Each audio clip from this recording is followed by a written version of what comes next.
25 жастағы қала тұрғыны суға батып кетті. Кеше кешкілік 3 азамат қаланың шығыс беткейіндегі Батыс Еуропа, Батыс Қытай автожолындағы көпірдің астына демалуға барған. Екеуі суға түсіп, біреуі қайтыс болды. Негізінен бұл суға шомылуға тыйым салынған аумақ. Суға кеткен адамның денесін іздестіруге құтқару жасағынан 19 адам, 6 техника жұмылдырылды. Іздестіру нәтижесінде жігіттің денесі бүгін таңғы 8-дер шамасында оқиға орнынан шамамен 70 метр, тереңдігі 4 метр су табанынан табылды. Айта кетейік, жыл басынан бері 23 адам суға батып кетті. Оның 8-і кәмелетке толмаған балалар. Азербайжан мост деп айтамыз, көпірі Батыс Еуропа Қытай трассасындағы.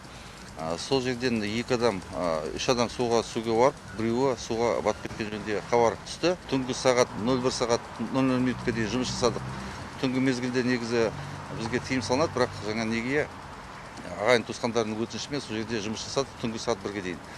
Софиттер қойдық, АСО автокөлігіне кеп бір қайық мотормен сүңгуірлер жұмыс жасады, бірақ түнде нәтижесін берген жоқ. Өйткені мосттың жаңа көпірдің астынан батқан адам 300 метрдей оң жағалаудан сол жағалауға барып батқан.